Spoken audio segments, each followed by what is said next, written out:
Hello everyone and welcome back to Sharp Cuts. My name is Garrett May alongside Josh Nickel. As always, welcome back to the show. We have to apologize. It's absolutely Josh's fault. We've been off for a few weeks. I blame him 100% and you should ridicule him in the comments below. Josh, last episode we asked people to comment down below and ask and tell us who carried more shows.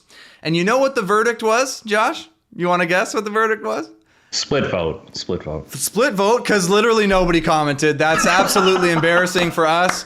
A split vote of 0-0. So congrats to this show for just being top quality content that people want to engage with. So if you're out there, if you're listening, if you got anything you want to tell us, hit us up in the comments. We read them. We want to talk about that stuff desperately, and we need it because we've got nothing going on. So we have a great show lined up for you today. We got a couple of Dalhousie Tigers. I feel like that's the mascot. It still is. Dalhousie Tigers coming at you. We got Bella Noble and Luke Rideout. Welcome to the show, both of you. How are you doing? What is up? I'm doing great. Super excited to be back out here. I was out with Josh on Passin Dimes a couple the A show ago, but back Did you say again. The A show, Josh? You shut up and let Luke talk. Yeah, no, I'm pretty stoked. I mean, I'm skipping an emergency boat ride to be here today, and I'm pretty excited. Wait a minute. Is that a throwback reference to a previous episode, Luke? Did you say that on purpose? It might be. We'll see, I guess. No, we need to know, Luke. We can't just let that hang there. It is, in fact. Let's go, Josh. When you guys say shout out to the one listener, I get real happy in my car rides because I am that one listener. Luke, welcome to the show. You deserve to be on here. Okay, yes. Glad you're missing the emergency boat trip. So it's obviously not that big an emergency to be missing it. So welcome to the show, both of you. And I really don't like that you called Passin Dimes the A show. It just really hits me in the heart. So you both can watch it, and everybody should go watch that episode. Or can you watch it, Josh? Can you just confirm? Can you watch those? No, it's just audio only. Oh, Garrett. okay. So which is really the A show? We'll let you decide. Comment down below. We'll get nobody. Okay, let's jump right into it. So Bella, Luke, sit tight for a second because we just got to do a quick recap, Josh. We're not going to belabor the point, but we had a beach volleyball tournament. I don't know if you guys know what beach volleyball is. It's a sport that's played on sand with a volleyball, and it's in weather and stuff like that. So we had some results. There was a tournament in Doha, Qatar. Josh, I'm going to put you on the spot. Do you know who did what and what their places were? You should. Well, You're Megan and Nicole got our top result. I believe they took a 5th. Sam and Dan took a 9th. Jake and Russ were 25th. We had a couple women lose in the qualifier, so that's probably worth a 33rd. And then Amanda and Alina, I'm going to say... I don't know. It was a main draw result, but now that it's a pool of 24, is it at a 19th? You know what? It doesn't matter because snaps for Josh on the results there. Are you kidding me, Josh? I mean, pretty good job. So if you missed that, check it out on the site. It's really not that difficult to read. It absolutely is. I struggled to figure it out. So thanks for updating us, Josh. Congrats to the teams who got the big results. Do you two know or follow any of those teams or know anything we just talked about? A little bit.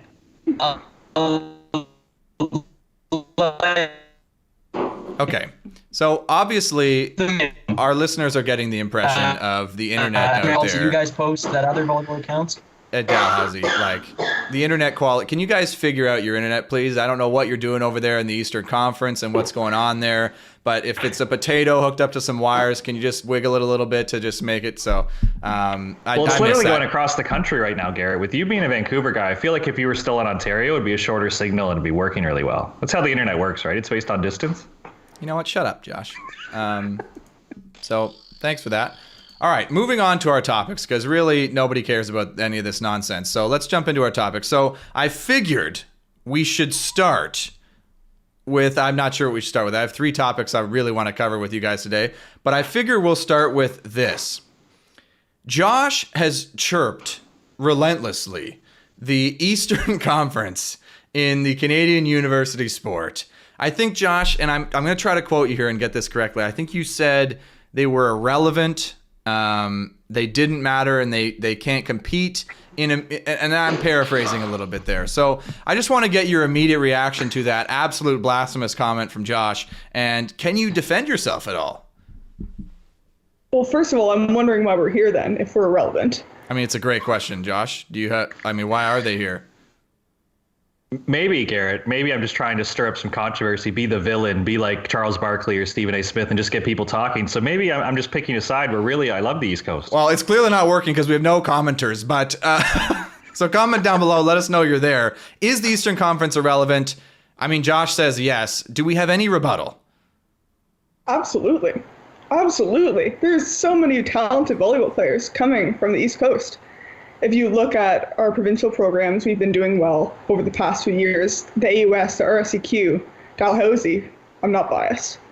But in the players that we've produced, you see Courtney Baker, who's on the national team this summer. Yeah, let's name them. There's Courtney Baker, Bella Noble, Courtney Baker. Like, we've named all the players, I think, Garrett. Wow, but yeah, here's the tough thing is I don't even know who that is. And I think Bella is on the show, right? This is Bella. That's who you're talking about? This is the one we're talking about. Okay. Yeah. Got it. Sorry. Yeah, maybe that's a subtle chirp there, but how are we going to solve this? Like, do they have to just name a bunch of players who are good from that division who we've heard of? Like, is that the metric? Yes. Yeah. All right. Well, then who you got? Anna Dunsuin. No, not you, Josh. What do you mean you? You said that. No, not you.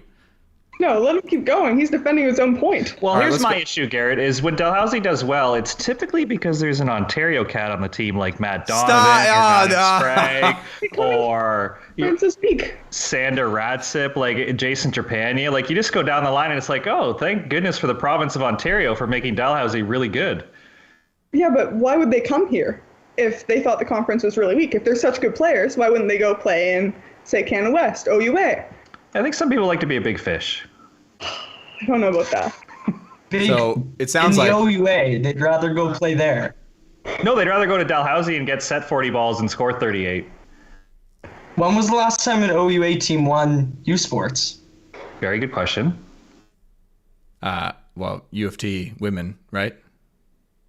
Oh, on the women's side, it's way more relevant with U of T or Ryerson. On the men's side, we got to go back a ways. And that's no shots. Respect for all divisions, but I think it's longer ago than RSEQ, right? Like, Sherbrooke's a bronze medalist this year. OUA teams didn't make it past the quarters. Oh, is Dalhousie piggybacking on the province of Quebec? Yeah, I was just about to say, like, now that those two divisions are won, now are we okay to be like, hey, look at all the things Quebec is doing? We got Sherbrooke, we got Montreal. Is that the argument, though? Because if it is it? I see it that way now. Yeah. Well, there you have it, Josh. You know what? I got to respect the grimy argument because I would probably do the exact same thing.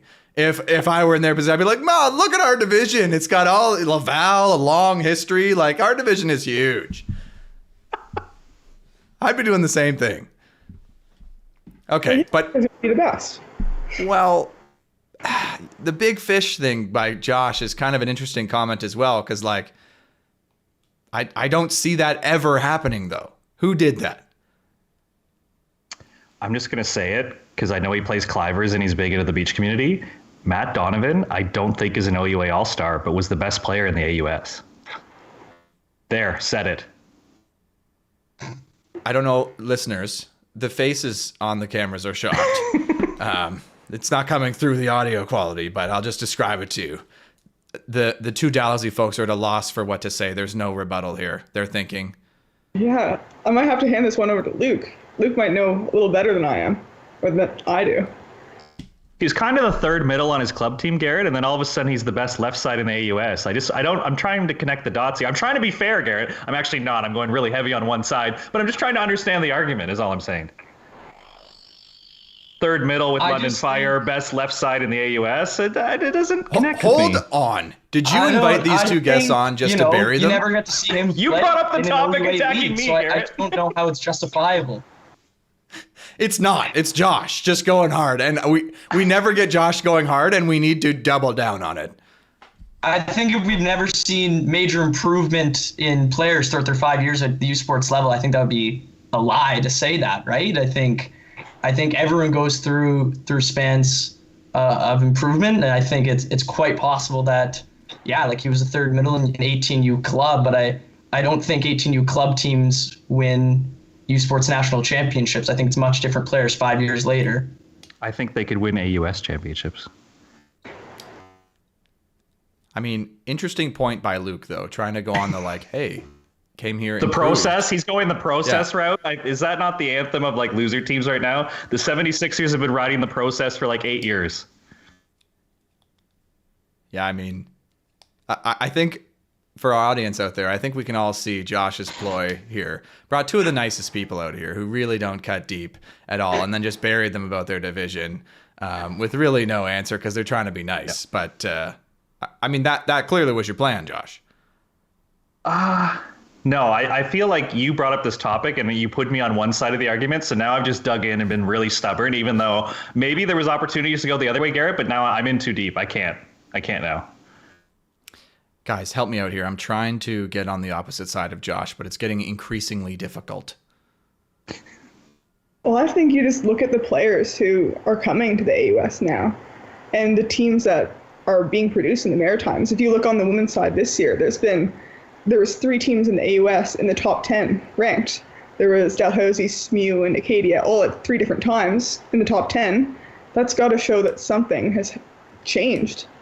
Like the AUS has been getting stronger over the years, and these players from other provinces are starting to come into the AUS and make the volleyball better. Maybe we don't have the strongest players in the AUS or just in the provinces because of population. If you look at Ontario, there's obviously going to be 50 players to our 1.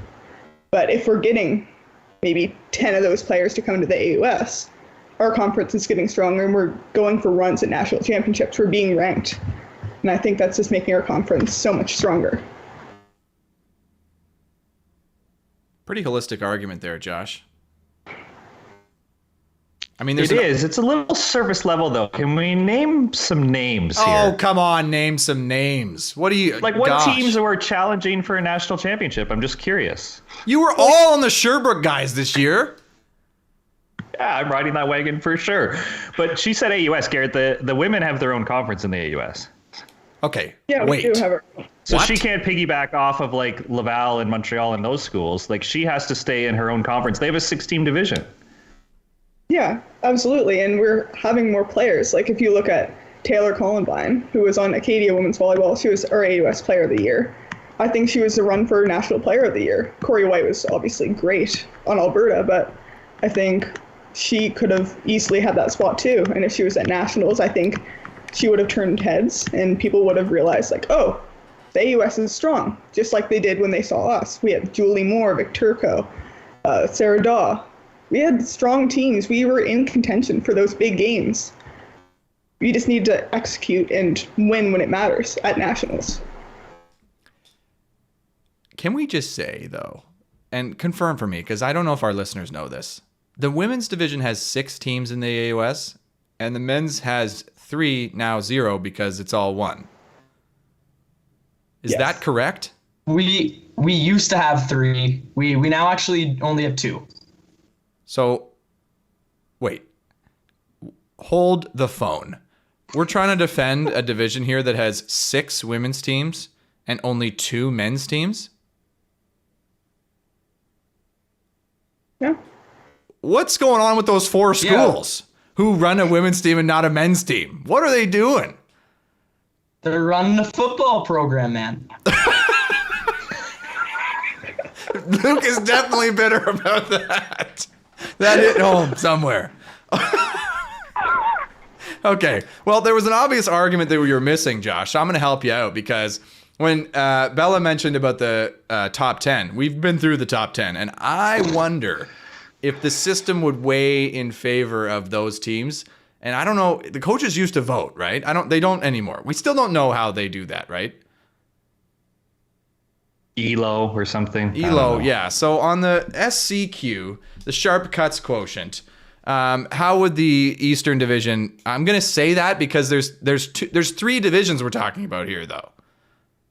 Right? It sounds like Bella has Acadia number 1 in the preseason ranking, is what I'm hearing. For AUS? No, U Sports. No, absolutely not. Dalhousie. Okay. Oh, I thought it was the school with the most Ontario kids would be number one. Sorry, I must have got confused what we were talking about. No, I can't say that. Okay. Dalhousie, pretty strong. With Nova Scotia kids, too, so. Nice. Well, we've named some names here. I'm not sure that it's really... Comment down below who came out ahead here. And if anybody has any defense of the Eastern Divisions here in Canadian volleyball, we need to hear it in the comments. And we got to throw it in Josh's face next episode. So please help us out there because I got nothing.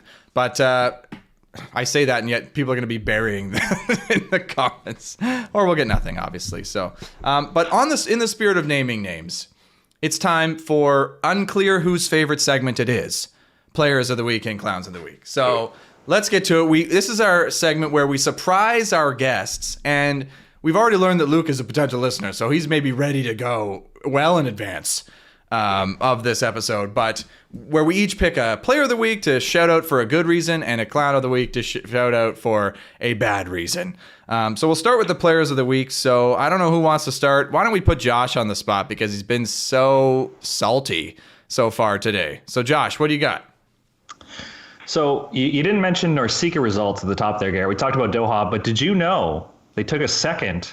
Sora Glago, they win a silver at a Cuba Norsika. How you doing, Garrett? They had homeroom on Tuesday because they're still in high school winning international medals. So those are my players of the week. Emma Glago, Ruby Sora winning a Canadian international medal. And yeah, they had homeroom on Tuesday when they got back to school. Congratulations, silver medal on the international circuit. I mean, absolutely. That's an awesome player of the week, Josh. And I mean, it's two of them. So... If you had to, would you pick one of them, or are you going to go with two? Well, thanks to Norsika, though, I didn't see any highlights, any stats, any clips. It would be a coin toss, Garrett. So it's a tie. Well, I mean, congrats to them. Damn. So they like fly home, head to class, like silver medal. It's a high performance athlete. Yeah. Like, get into class. Yeah. Wow. I mean, good for them. Okay. Well, in the same spirit, I'm also picking two players of the week. And my players of the week are Megan and Nicole McNamara for a big fifth place at the FIVB Challenger in Doha, Qatar. I mean, that's not an easy place to play. It is super hot during the day, and playing at night is always weird. But to go out there and get a fifth, and not just a fifth, Josh. They get a big win in the round of 16, but then they're in it with Barbara and Carol of Brazil, who go on to win the tournament. Correct me if I'm wrong. Yes, they beat Germany. Yeah, I think they go to win the tournament, so yeah. That's not a bad result at all. I don't think you'd be upset with that when you fight a hot team in the quarterfinal. That's how it goes, so congrats to them as well. Women's beach volleyball seems like it's in good hands. Not that these two guests know anything about that. So let's throw it over to these two for the players of the week. Who wants to start? I can start it off. I'm giving it to Joanna Willows, who's a Polish setter. They just won the Italian championship, Amoka Volley. And I'm not biased, but I totally am. She's a setter. She had a lights-out game in their final game against, I think it was Monza. And just in that full series, just incredible to watch, incredible, great job running the offense. Hold on. This is a volleyball show, Garrett. Why are we so shocked that she's just naming names at least? No, this is shocking. That's why. Because it is shocking that Bella follows pro. Like you know a person's name who plays on a pro team. You know a result and enough to watch a series? You watch the series? Absolutely. Like, what are you, some sort of volleyball fan or something? You can say that. I mean, I'm a fan, I guess. How weird is that? No, what kind of volleyball people in Canada actually follow volleyball? It's a joke. I mean, I missed her name as well because I was just so shocked. What was her name? Joanna Willows. She's a Joanna Polish. Willows. Is she Canadian? No, Polish. Okay, she's Polish. Josh. I mean, can we see highlights? Can we watch this? Well, I'm sure you could if you have volumetrics. I was going to say, there it is. Stop it. It's on volumetrics. No, this is not a good thing. I need to get on volumetrics. Somebody give me an account. Send me the account, login information. I need some of that. He might be the only one on this call who doesn't have access to volumetrics. I think he's on a little bit of the outside right now. Yeah, somebody comment down below a login. I need to use it to get into volumetrics so I can see some actual volleyball because right now I'm struggling. Wow. Wow. Well, how would I have it? I don't know. Maybe work with a team. No. I'm a no-name, washed-up Yeah, non-affiliated. not even a perf book account for you. Wait, a what account? That sounded like a chirp. Perfbook is like Not the even a Canadian database Perfbook? that like Lionel, the Canadian men's scout, is set up, and he's been nice enough to. I think every program now in Canada is on Perfbook. Where maybe I could ask for a favor, Gary, get you on there. I don't know. Does that have the same thing? Like, I don't understand. Kinda. Like, I can see games? Oh yeah, yeah. So, yeah, we need to get our fans some of that action too, because nobody, if you don't have that, you're not watching volleyball, it sounds like. Well, I was just gonna say, whoa, we just can't get everybody a login. But if you're listening, we can probably get you a login. Yeah, like, what are we saying? Everybody. No, like the 10 people listening right now. We'll get you, let's get them a login. Well, no, you got to get me a login first, Josh. Stop it. If you get our listeners a login before me, I'm going to be so pissed. Okay, sorry, Luke. We're distracting. You got a player of the week here, and it better not be related to volleymetrics or I'm going to be pissed. Neither of mine are going to be related to volleymetrics, so that's great news. I have a tiebreaker right now. Well, it's real hold on. tough. So you're going to break the tie, and then we're going to pick your player of the week, or you're just picking two? Yeah, we're gonna have a vote here on the show. Wait, hold on. What? New host, Luke. Yeah, like, No, Making I up a new decided this is segment. the way the segment's gonna go today. So, not stopping. two huge things accomplished. Two Dal Tigers. One of them named head coach of the next gen Final Six team, Dan Oda. That's a pretty huge deal. So right now he's currently going to start up coaching that team, prepping for that. He's coaching the Nova Scotia Canada Games women's team, and he's coaching our Dal team. So that's 3 teams on the go. That's pretty heavy. MVP candidate, I'd say for sure. And then number 2, so an East Coast boy playing in an East Coast league, Derek Jackham. So we had our first team meeting on Monday night for the 2022-2023 season. What? It's May. That's what the way we do things here on the East Coast, man. They start you gotta be early out prepped. there, Josh. It's a tough league.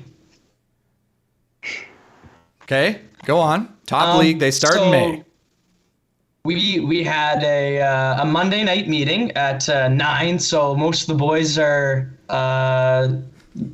getting in for the night, a little sleepy, and Derek Ejeka, my boy, shows up fully dressed in a sweater vest, and he took just a ton of heat from the team on that. But I thought he looked really good. Was the best dressed guy there, so he's my player of the week. Okay, so we got to vote though between Dan Oda and the sweater vest guy. Derek, or Diesel, or Big D, whatever you want to call him, but he's the man. Well, both are Big D. It sounds like, because we have Big Dan Oda and Big D sweater vest.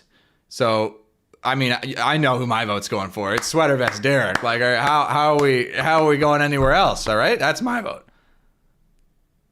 Yeah, I think I'm gonna go the same. Well, Diesel. Josh doesn't matter, and I love it when Josh doesn't matter. Now we need to rewind though, because did you just tell us a story? Let me just make sure I have this correct. A Monday night, 9 p.m. meeting on a Monday night in May for the next year's season with your team at Dalhousie. Some of the guys, like, the school just ended. Like, some of the guys maybe doing summer courses. Monday, and a guy walks in, Derek, with a full sweater vest, like he's a university professor. Worse, it was a Zoom meeting, so you could have worn pajamas. Like, it was online. We could have worn whatever, and he was ready to go, man. Pitch black, just like my room is right now out back, and he is fully suited up, looking real good. Like, okay, the Monday 9 p.m. Zoom meeting, Derek is ready to go in sweater vest. Not joking, like, not sarcastically. Oh, no. He's actually gonna be very hurt that you just said that. No, I'm sure he. No, I meant he was no prepping offense, all day Derek. to look like You this get meeting. my vote. Like, yes, a worthy player of the week. Like, I mean, suiting up for a team meeting in May at 9 p.m. for a league that doesn't start for another 6 months. Absolutely wear a sweater vest. Like, why not? I need to confirm, though. Bella, is your team having team meetings in May? We haven't had any yet, but I'm sure we'll probably have one in the coming, 2 weeks. Well, they're listening to you, Josh. They got to get a real head start if they want to try to compete with the other divisions. It sounds like, holy, that's an epic story. They go hard out there, eh, Josh? Out east, eh? And I respect it. Okay. Do we need to cover anything on that topic? Because, I mean, I'm still in a bit of shock. I think I found my way back. I was pretty lost for a second, but I think I found my way back. That was okay. Good. I mean, yeah, you were looking a bit lost throughout that. Congrats to Dan Oda, by the way. Yeah, being named. I mean, that's awesome. 3 teams. Come on, though. I mean, it's national teams. Josh coaches one. Anybody could do it. Moving on. Okay, to Clowns of the Week. Okay, so Clowns of the Week. Now, Josh, why don't you go first again? Is yours good? Is yours juicy? Mine is incredibly selfish, Garrett. So FISU Games, Garrett, let's set the scene. It was supposed to be in Lake Placid, New York. Great sport town, history, the legacy, driving distance from Toronto. So they were supposed to host FISU Games the end of August. Periodization dream, Garrett. It was going to be the week after Nationals. Other federations are calling us going, oh, we could train with USA Volleyball, but it looks like Toronto Center in Toronto is only 5 hours away. What a great opportunity to meet other international coaches, host them. Maybe some were going to try to register for Nationals. It was unbelievably perfect, Garrett. I'm lost. Today, I'm lost. No, I'm lost. Today they announced that they're going to move the event to Brazil, and it's going to be a week later. So all these plans, all this periodization, all the perfection that just came together for FISU Games, gone in an email. I'm broken. Okay. Did either of you two catch that? Not at all, no. I speak Josh. They changed the locations on it, man. I get it. Yeah, I think I speak Josh, though. So I think I understand what's happening here. So the event was going to be in Toronto. No, it was going to be in Lake Placid, New York, which is like a drive for us. Like, we could train in Toronto all summer and then just get in like a Dodge Caravan and take the boys to the FISU Games, Garrett. Right. So they moved it to Brazil, the beach volleyball, where in Brazil? Yeah, good question. Not driving distance. Yeah, okay. I mean, not driving distance, though. I mean, you could. But is anything driving distance? So who's the clown here? FISU? FISU for changing my dreams, Garrett. Even if Volleyball Canada didn't have an allowance to send me to the event, I could self-budget and make Lake Placid, New York work. I can't self-budget and make Brazil work. I think Bella and Luke, you're getting a real first-hand sense of how we pick the clowns on this show. It's really just a selfish calling out people who've wronged us. And I think I'm also evidence of that, calling out people who don't subscribe to the show. So Josh calling out an entire division for changing the location of their tournament, which I fully support, Josh. FISU, what are you thinking? Give your head a frickin' shake. So I support you, Josh. Okay. I'll go next to give you two just a little bit more time to really think long and hard about who you're going to call out and which bridges you're going to be burning. This one, my clown of the week, though, needs some confirmation because I'm really not sure. So I'm going to ask a question. Josh, does Canada, men and or women's volleyball, beach, have any teams registered in the upcoming Futures tournament in Madrid, Spain? No, I don't believe so. That's an absolute clown of the week to Team Canada Beach Volleyball right there. We got a Futures tournament with not a single team registered from Canada in Spain, Madrid. Are you kidding me? Like, it's a beautiful location, and I checked the points, Josh. Some of our women could have gotten into the qualifier and maybe main draw. We have teams who played in Doha. Don't say, oh yeah, Doha. We had teams play in Doha who are also in the Spain tournament. And it's on our way home. I don't know how that is excusable in any sense. You guys got to agree with me. Well, Garrett, if I can just intercept your strange argument here. You cannot. Am I crazy here, Bella and Luke? Or am I right to call out Team Canada Beach Volleyball?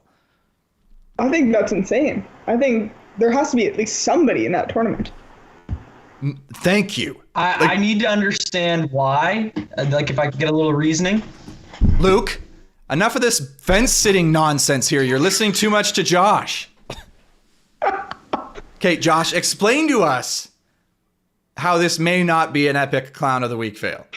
Well, we've discussed this on previous episodes, Garrett, where the futures are actually pay to play. So you go to a city like Madrid, there's no way you're making enough prize money, even if you win the tournament, to cover that trip. Also, there's a challenger the following week in Turkey. So what a lot of teams did was they went to Doha. Now they're in training camp. So Sam and Dan are, I believe, in Italy right now, prepping, and then they're going to go to the Turkey Challenger, where you can actually play for points and money and, try to make a living off our sport. And this weekend, we have 2 teams of each gender in an Orsica in La Paz, Mexico, which is an easier trip for Canadians. So that's not a pay-to-play tournament. If they do well, they can actually make a profit. So you're looking at this beautiful location in isolation. You're not looking at the whole tournament schedule to kind of see where Norsicas are 80% less points than a future. So again, if they have a better result, it's easier to finish higher in a Norsica than it is to finish in a future. So if you're just looking to get the most bang for your buck, that's why there's not a lot of Canadian teams, because they're either the higher end teams like Sophie and Brandy, and all those teams are prepping for Turkey. Megan and Nicole, I imagine, are in Turkey, Sam and Dan. And then you got guys like Jake and Russ who are in Mexico, Anna and Anna who are in Mexico. So you're just kind of not seeing the forest for the trees right now. You're just looking at one tournament in isolation. I absolutely am, and I stand by it. I mean, back to Bella's point, like there's got to be somebody, right? Like the teams who didn't earn that Mexico opportunity, the teams who aren't going to Turkey, at least register, like, to play in a frickin' tournament, like get your name on the list, like get a chance. Like, how often are you going to play in a frickin' tournament? Like you throw your name in the hat, I got to think, but maybe I'm crazy with that. Luke, you've heard the explanation. Well, we also have the summer next gen tryouts. So we have 39 dudes trying on the guys' side, over 30 women. So I'd say people are just a little busy this week, Garrett. Yeah. You strategically booked that during a tournament, didn't you? No, we deliberately booked it after exams and NCAA was over, but before like the long weekend and we lose the whole month of May and stuff. Like, Luke, you've heard the arguments. I'm going to throw the vote back to you. Get off the fence, Luke. Is this a valid clown of the week or an invalid clown of the week? No, definitely a good clown of the week, I'd say. Let's go! Yes, take it, Josh. And listen, the fans are at home going, okay, the fans at home, if they have FIVB TV or whatever, they can't watch our teams play in Mexico. They can't watch these other things. They want to see volleyball. Let's see our teams play. Anyway. Garrett, I just accuse you of not seeing the forest for the trees, but now I see what you're up to, and I don't like it. The order or the agenda we're following, you made me attack the East first. So now no matter what I say, no matter what logic I bring, Bella and Luke are not going to agree with me because you've just set me up for failure. Yeah, I 100% did, and I'm not going to be shy about that, and you're absolutely screwed, so just take it. Okay, moving over to Clown of the Week, and it's Bella and Luke, over to you two. Feel free to name Josh as your Clown of the Week for chirping the Eastern Division after that. I mean, you're welcome to. It can even be a bonus Clown of the Week just to throw him some shade. We're fine with that. So who wants to start? I'll actually go first because, you read my mind.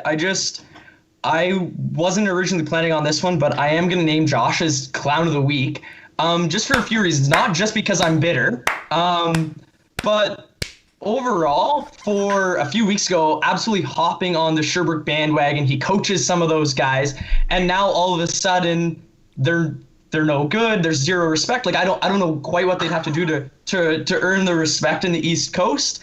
And that's the one time he doesn't fence it, right? I just think it's punishing him. That sucks. I do feel for him a little bit. I'm proud he got out of his comfort zone. I'm a little bit weirded out that it took 2 kind, small-town Nova Scotian kids for him to stop fence sitting. But also, I want to make him Clown of the Week for the fact that he's trying to grow his podcast, has 2 East Coast kids on, and immediately shuts down the East Coast as if that's going to grow the game of volleyball. And that's actually hilarious to me. Also, can't even do his research. I guarantee the only reason he brought up Matt Donovan was because that's the only name he knows. And maybe that's shots once again on East Coast. But I mean, Johnny McDonald, Brian Rourke, Malachi Shannon, Andrew Arsenault, some other names we could have had on there for sure. Oh my God.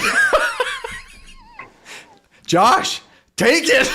Take it, Josh. Comment below if you know one of those players, please. Oh, Thank you. holy! I set you up. held back. I You know. really I'll wanted to comment. I'll go Brian comment, Duquette. man. Like, I think you really wanted to go Brian Duquette, but then you're like, oh no, he's kind of like a Strathroy, London area guy, so I can't name him. So, you had to go really down the Rolodex there. I thought this is killing me, Luke. Like you went off a bit. Like that was like we were saving up, but we definitely started with the Josh thing. And then my it's coming. Canadian geography isn't that strong here, but I didn't realize the province of Quebec was part of the Maritimes now. He keeps saying the East, like we're supposed to like inherit that Quebec is part of the Maritimes.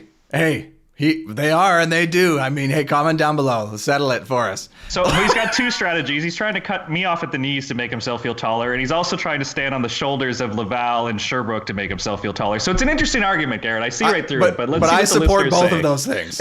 I'm for both of those things. Absolutely. Okay. Wow.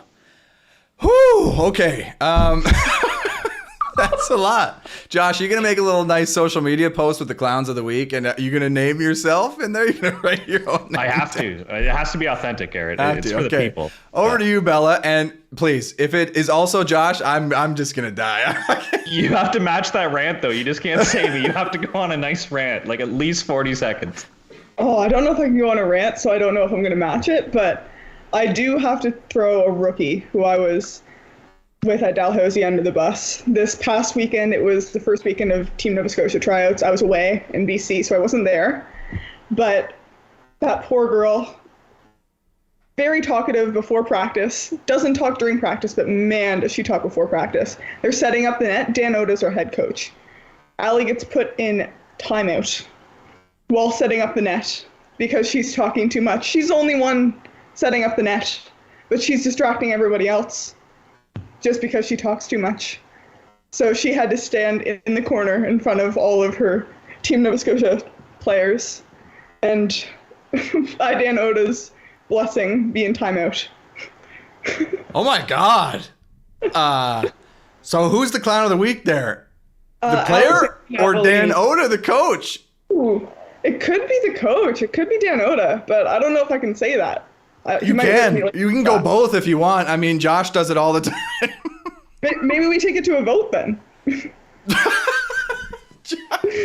Josh, why did you bring these two in? They're changing the format. They're chirping you. Everything's these two. They go hard out east. I guess so. I'll vote. I'll vote for the coach there. You put a player in timeout. Are you kidding me? First day? The first day. Crazy, right? The assistant coach just came up to her and asked, "Are you in timeout right now?" And she was like, "I guess I am." Like, she was standing in the corner. She couldn't do anything.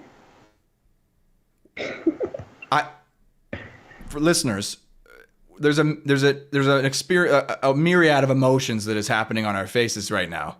Luke, are you hearing that for the first time? No, I was actually there. So their tryouts were right before and right after ours at the Canada Game Center this past weekend. So I also know Ali quite well, the one who was put in timeout. Me, Ali, and Bella have actually played together every summer since we were 12, and I'm on Ali as clown of the week because I think she's a clown, but. Oh gosh, Luke is not pulling any punches this episode, and I'm here for it. But oh my gosh, but come on. You're putting an adult in timeout. Like, just that statement is a whole clown environment. I don't think it's doing wonders for helping Josh's argument here. Like, we got people being put in timeout on the first day for the Canada Games team out east. Like, what are we doing, Nova Scotia? And how distracted could you really be? You're putting up a net. You can talk while setting up a net, can't you? Yeah, That's like, what I'm thinking. Clown everybody else. Yeah, they're all 12 others standing around the pole at the same time. Who's she distracting? What you better get in there, Bella, and wrangle that situation, because it sounds like it's an absolute gong show over there. Who knows? Maybe I'll be put in timeout. Maybe Yeah, you better be careful, it sounds like. You better watch out, 'cause you talk too much, you're going to timeout. Unbelievable. Wow. I think if you're talking volleyball, you're pretty safe, right? If you're talking about the recent Passin Dimes podcast, if you're talking about how you're going to run the pipe that day. No. I think if you're talking about the recent fine. Passin Dimes podcast, you're immediately in timeout in my gym. If you're talking about sharp cuts, you're starting. You're getting all the balls that day. But yeah, I also don't agree. Like, when is it acceptable to put a player in timeout? To be honest, I do think it was kind of a joke thing with Dan Oda. He knows Allie quite well. Oh, so it was like a funny thing. It may have been a funny thing. It may not have been. I wasn't there. Well, you were there, Luke. Was it a funny thing? I think it's hilarious because it's Allie. Like, I think I love it, and Bella will agree with me there. Like, I think it's just like, I know Dan probably thought it was hilarious, but he did. I believe there's some seriousness involved in it. To be honest, I think he wanted the net set up pretty fast, and I think he thinks that without Allie, it might go up a little bit faster. So I think there's some method to his madness there. Well, it's okay. Don't mess with Big D, I guess. Mr. Oda. Sorry. Mr. Oda. I don't want to get put in timeout. Okay. I mean, what an absolute roller coaster of players of the week and clowns of the week, Josh. I mean, we should have people from out east on here more often. They got great stories, it sounds like. I think we can find some middle ground where maybe we'll just get like the former AUS MVPs who are all from Ontario, so they can talk about out east, but they have more in common with me, like being from Ontario. Josh is on tilt right now. I can feel it. Josh is affected, and I'm here for it, Josh. Okay, moving on. Let's move on to an actual topic that we'll be able to definitely settle and is not going to cause any sort of rifts on this show. We're talking about what's the most important position in indoor volleyball. Is it the setter? Is it the middle? Is it the libero? Is it the outside hitters? Because I know you two obviously may have some opinions on that. I don't know what position you both play, but it can't be the same thing, probably, unlikely. So just get your thoughts on what the most important position in volleyball is. Luke, do you want to take this one? Yeah, you can hand it off to me for start. So yeah, most important on the game, I think the setter should touch the ball more than every other player. So I think a great setter can make bad hitters very good, and I think a bad setter can make good hitters very bad. So it's really tough to say, but I really do think setters can make or break a game, arguably more than other positions. Interesting. Rebuttal. What are the two most important contacts in volleyball? No. What are they? Pass. Well, serve, pass, the most important part of the game. Any game. So serving and passing, right? I would agree. Yeah, I think we can all agree that serving and passing are the most important parts of the game. We're all nodding here for our listeners. And how many of those does the setter do? One. Okay. So, good setters set bad passes, right? Like, I still think the ball's, like, I get what you're trying to say, but a good setter, it makes passers look good, just like they make hitters look good. And all respect to passers, hitters, middles, like blockers, like whatever. But I think if a setter wanted to throw a game, they could a lot easier than a left side could throw a game or a right side. Like, that's a really interesting angle to take. I think anybody can win the game, bring it up. But I mean, personally, as a setter, I could go and just double touch every ball or not run for any ball. You wanted to. Whereas, if I notice, if a hitter just wants to throw a game, and he missed 2 balls in a row, I'm just not going back to him. How are the listeners not on my side by now, Garrett? He's picked up that the Quebec is in the Maritimes now. He's arguing their national championships. Now he's arguing which position could throw a game easier. Listeners, comment below. I have to be winning by now. Well, hey, don't talk to our listeners that way, Josh. I mean, we got to respect the audience here, and Luke is one of them. So show some respect, Josh. But I think, you know what? I was set. But that argument is swaying me a little bit because who could throw a game? Well, because think about it. Then what's the most important?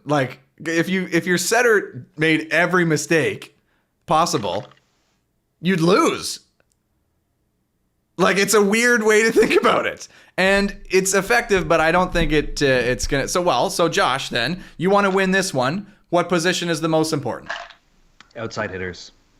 He's talking about total contacts, but you're not talking about the value of each contact. So passing and outside hitters get the most volume, and they control what? Kills. They control kills, Garrett. And what do you need to win games in indoor volleyball? You need kills. Like left side. So eventually good setters just kind of get washed out. Like, it is an important position to a point, and then it levels out, where outside hitters keep increasing their value because they keep earning points. What does that say? You're here for the volleyball. Absolutely. They lead to an outcome stat, where setters lead to a subjective stat, where it's like, oh, was that a good set? Was that a bad set? Very good stands out, very bad stands out, and then there's 85% in the middle. So I'm going the outside hitter has more influence on winning or losing. We're split here, Bella. You want to help us out? Oh, I'm not biased at all, but yeah, I agree. I'd have to go with setters as well. Just the volume of balls that you're setting. You have to make the decisions. I could set left side on 30 balls and maybe they get 2 points. Why would I set left side 30 balls in a row if they're scoring 2 points when I can set my middle and they're effective 50% of the time? Or my right side, they're effective maybe 30% of the time. So it's making those decisions, opening up your net, running your offense. I think in the setter position, you just have to think so much about volleyball. You're kind of the messenger. Like, your pass is like the message. And maybe it's a bad pass. You have to send a good message out to your hitters so they're getting a good ball so they can hit. Like, you're kind of the middle ground. You decide what happens. So you're obviously both setters then, right? Yeah. So how much do you think you can influence the hitting percentage of your team by setting well? I think you can impact it a lot. It comes down to a lot of game planning and decision making in the moment, adapting to what's happening in the game. I think a big part of it comes down to what the other team's middle blocker is doing. Because if you're opening up one-on-one, you're making a lot of opportunities for, like what Josh was saying, left sides and outside hitters to look good. If they have 4 hands against them every time, they're surely not going to be as efficient if they have 2 hands against them. I mean, maybe the best will be just as good, but if you want to make the players who aren't as good look good, you're going to want to give them opportunities to score. Okay. I'm glad you brought that up, Garrett. I'm getting a little tired of the setters talking about how complex and how detailed they get with their offense. Bella, I have your box score from your quarterfinal and nationals in front of me. What position does Julie Moore play? Left side. Yeah, 20 attempts. What position does Kathleen play? Left side. Yeah, so she hit 43 and she got 10 attempts, which was the second most on your team. Julie, 20 attempts, hit 214. Grace hit 500 that game, but you only found her 6 times. That's kind of interesting that you went against your own philosophy there. It's almost like the outsides, no matter what you're doing, even if the setter's trying to be so tricky and so tactical, Garrett, the volume still goes through the outside hitter. It does, and that will occasionally come down to a pass. But if you're a good enough setter and you get a decent pass, you can force it middle. And also, is the middle going to be as efficient if they get 20 balls? Oh, sorry, Garrett. I was reading the kills line, not total attempts. Julie got 56 attempts. Yeah. Yeah, I'm just checking the season stats for a little bit more of an aggregated look. Grace hit 500 on 10 attempts. I mean, 10's pretty good, but 56? Pretty big influence on the game. I don't know. In 4 sets? Well, but hold on. Did you win or lose that game? We lost that game. And Kathleen do you had 47 think attempts. But do you think you played well? As a team? No, you. I think I was playing right side that game. Okay, well, Josh, then what are you trying to say here? I picked the wrong game, but the fact is, Gary, we've had Tom Sora, we've had Zane, and now we have Bella talking about setters and the intricacies of the game, and we got to overload, and we got to run the offense, and we do all this stuff. The fact is, the outside hitter is still getting over 40 attempts a game. But you know what? Setters are the volleyball people. Like, setters are like the people who live and breathe volleyball. Are like, they're the ones, right? Like, think about all the setters. They're the core volleyball people. Like, they're committed. So, I mean, valuable to the sport as a whole.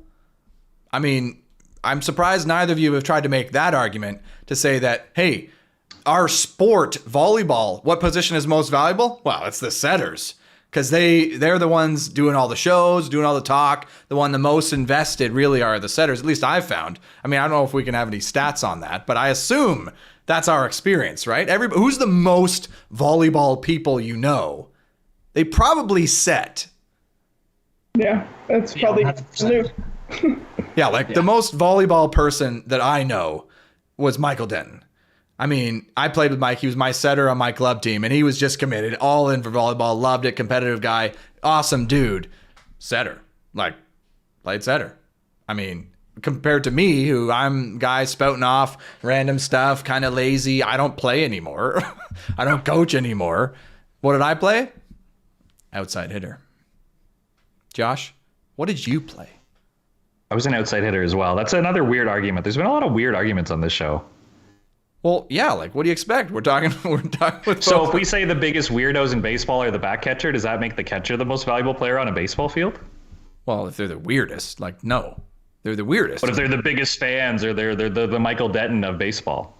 Well, I guess in baseball, do the people who stick around in baseball really make the sport? No, there's millions of fans who go and watch the game. We don't really have that in volleyball, right? I mean, if we did, we'd be talking a different story, because then we may be talking whose good actions is the most entertaining, because that would be the most important to the sport, because that's what people come to watch, right? I want to see people throw a game. I want to see Luke next year just setting doubles or setting balls into the front row, just so we know what's up. Just so he can prove his influence on the game, Garrett. I want him setting balls into the balcony. You know what? If either of you two throw a game next year, you'll have proved your point to us. You will have proved your point. I will relent. No? Yeah, I'll see about that. Before I do that, though, I do want to say, I've been hard on Josh today, but I actually did appreciate his argument. I'm not going to switch because I have a pretty big backbone, but I thought it was very, very well said, and I do I agree in the sense that it is a point scoring game, and Julie Moore's getting 56 attempts to score points, and that is a huge thing. Not sure it's enough to sway me either way, but I definitely agree with that and acknowledge that. Sounds like Dalhousie had a really tough strategy, Garrett. Did they want to set Julie 55 times or 50 times? That's what really the game plan came down to. It's a tough choice. No, it's a really tough choice, and you got to credit the person making that choice. Yes. Yeah, I mean, she also had 4 digs per set, which is insane. So she deserves it. Congrats, Player of the Week, Julie. I mean, awesome. Who's somebody we can all agree to hate on though? No one. Refs. You don't hate the refs, Josh? No, I think our sport would be pretty terrible without them. I would just be arguing calls through the net with you the whole time. Actually, that's a great point. So it does interesting though, because I did want to talk about refs a little bit, because when we get indoor, I feel like we don't include the refs enough in our discussion and consider them. But I am curious about 2 things. We'll start with the first. Where did I write it down? I don't know about you guys, but have you found there's a bit of an attitude with refs? They show up and there's a bit of a presence, a bit of a kind of a uniform thing. Everybody's got to be this way. It's very serious and very focused, and no kind of involvement or rapport. Do you guys get that impression? I've been around refs who are like that, and I've also been around refs that very much aren't like that. Well, what are they like if they're not like that? It's very almost relaxed. What? Yeah. And I feel like it almost does need to have that level of professional business. Wait, what? Really? Yes. So out east, you got refs who are relaxed and not professional enough? I'm saying I have had at least one ref at some point years and years ago when I was probably in I was really getting excited, Josh, because I was about to crown them the best division right there for that. But it sounds like we can't do that. So no, I'd say our refs are pretty professional out here overall, but you do eventually come across exceptions. Right, but why does professional mean stone-faced, serious, no rapport, kind of not fun, you know? Like, are they having fun? No. I would say that in a way they are. Like, with us being out east, we do know the refs. Like, we can go up to refs after games and just have a casual conversation. What? Or, like, yeah, at least You I do? Yeah. I have refs who I'll go up to when I see them at a tournament, have a conversation, ask them how they're doing, just because they've refed so many games, they know who you are, you know who they are. I mean, Maybe not out in Ontario or Canada West, where you might have a different ref every game, but here in Nova Scotia, at least, I know a lot of the refs, and well, when I played, we saw the same refs over and over again, and it was like, don't even look at them. Like, don't want to make eye contact. Like, stay away from them because it gets pretty heated. And if you know, I don't know, is that like a Western Canada thing, like an Ontario thing, or because that would be nice. I think we definitely know them better here on the East Coast. Like, I kind of get what Bella's saying. Like, I definitely know their names and we'll talk to them afterwards. But I also very much agree with you that I think when we get to the gym, there's a professional standpoint that they run the show and are a part of the game, like a huge part. And I struggle with that because I think like the best games, the best ref games are the ones where you don't really notice the ref. But I think sometimes they definitely do get too involved. And I mean, it's definitely gone the way of which where like when I was younger, my conversations were probably with refs were a little different than Bella's, I'm sure, after games where I was like you and I couldn't really hide my eyes because of course like I knew them, they knew me, but they'd come up instead of the like, hey Luke, like how are you? It was Luke, man, we get that you love the game and you're super intense, but you can't be saying like just because I'd get into it with them and they'd get into it with me, and I think good. Let them know. Like, I don't know. I don't love the involvement sometimes with refs. I don't have the best history. I'm doing a lot better these days, but I definitely agree with you that sometimes I think they are way too elite in the way they present themselves. Thank you. Especially when they're calling you on doubles when you're trying to throw the game. Like obviously exactly, they man. need to hold that line. So wait, are we saying then that the most important position in volleyball is the ref because they could throw the game? Oh, if I'm trying to fix a game, I'm going at the ref, not at the setter. That's your mistake, Josh. The refs are infallible. It sounds like the setters you can get to. So the other question I wanted to ask on the refs is, do you guys find? I don't know the answer. That refs ref the men's game and the women's game differently? Hard to say because I haven't played both. Yeah. Okay. More Fence City. Okay, good. Yeah, I mean, how, like, what would qualify as playing both? Like, if I played with a bunch of women, does that mean I've played both?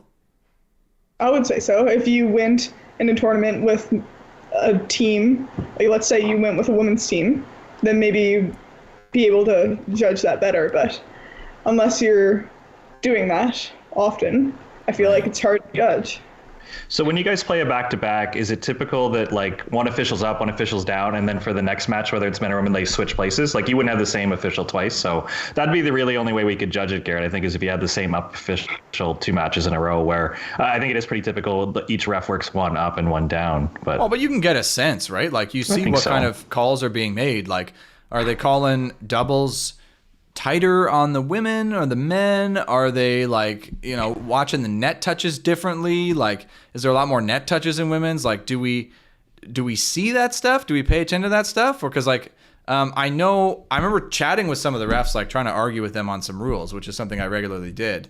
I used to have beach refs tell me on hand digs, for example, on the beach, that in their minds, it is different. The men, it has to be headed downwards, and the women, it just has to be headed at least straight or downwards for you to be able to hand dig it and it be legally a hand dig, which kind of shocked me because I was like, wait a minute. So do we actually have a different rule set for the men and women, or is it just this is how the refs are generally applying this? I'm curious if you guys saw anything similar.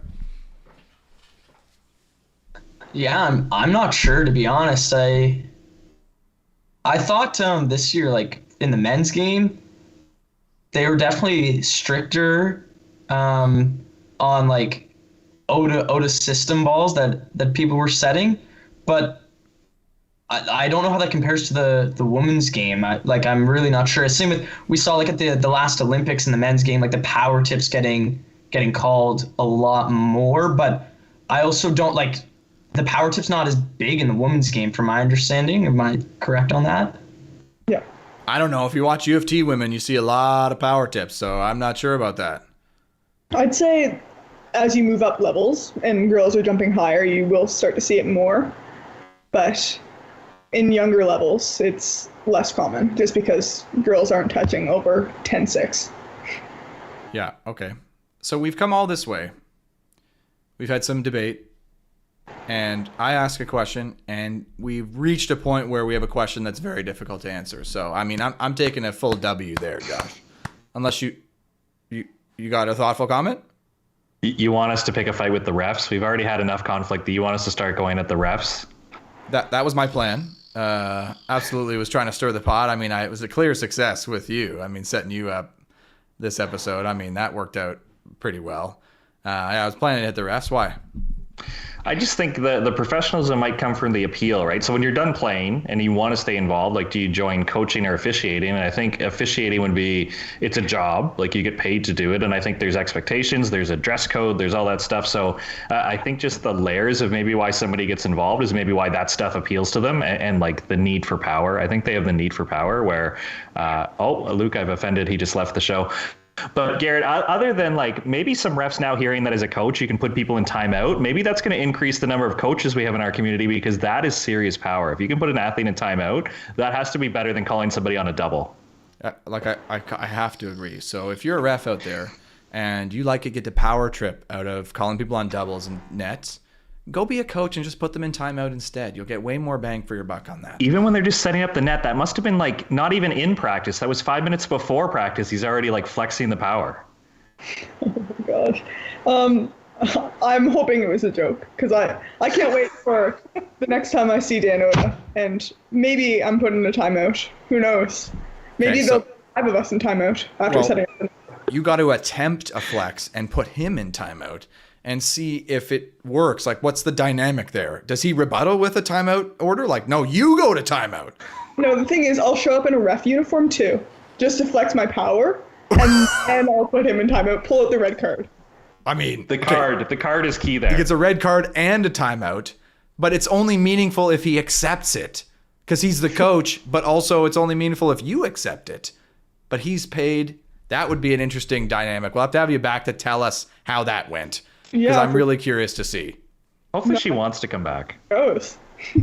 Yeah, and thanks for coming back, Luke. I mean, it's incredibly unprofessional to drop out of the call and then hop back in. It's way more editing that this guy's going to have to do to get the... No, I'm just kidding. So we're nearing the end, and when we get to the end of this show, I usually like to ask, hey, how did it go? How did you think it went? And so I will do that now. Bella, you hop up first. Yeah, sure. I thought it was great to chirp Josh a little bit, get into him, get him going. What was the clown of the week? Is that a first for you? No. Sadly, no. No? It's, Oh, well... Sure. Yeah, Well, I've given him a few, and you've given a self clown of the week a few times, I feel like. It's important to laugh at yourself, you know? Should we keep score of clown of the week, Josh? that's I what I'm might be on the thinking. high end of the leaderboard. I think what you do is you have people comment how many times they think you've been clown of the week. Yeah, but nobody That's a will good comment. one. Like, That could be a trivia question, Garrett. Have I won more clowns of the week than a native AUS athlete has won MVP? Like, have more Nova Scotia athletes won the MVP of the AUS men's division, or have I won more clown of the week? Because by the time you take out Jeff Wheeler and Brian Duquette and Jason Durpanier and Terry Martin, it's getting pretty down there. I don't know. that is a great over-under.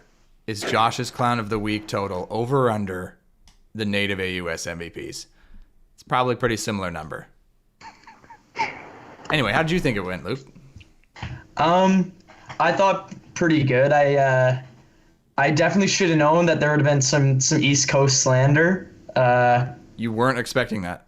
No, I was, but I I don't know why I was just like, it was so nonchalant. I really should have, done some hard notes to really go back at Josh. And I didn't have my textbook out. I didn't have that stuff. But despite that, and what obviously I am never for the East Coast slander, but despite that, it's really fun, really cool.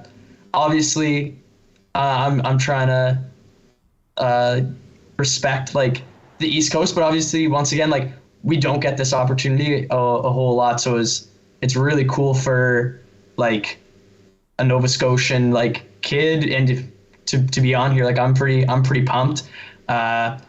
Really fun, and obviously I've listened to a few, so I like that. I think I gotta prep a little better, and Dano actually said on the meeting on Monday I needed to work on my presentation skills, so I got a great opportunity to do that. No, it was really fun, and 4 guys talking about, or guys is gender neutral, but to me, 4 people. You know what? I'll stop you right there, Luke, because we're riding high, and we're not going to get any higher than we've reached at this point with that really thoughtful comment that you said just there. It was super sweet and nice, and we're not going to get any higher. We're only going to ruin it.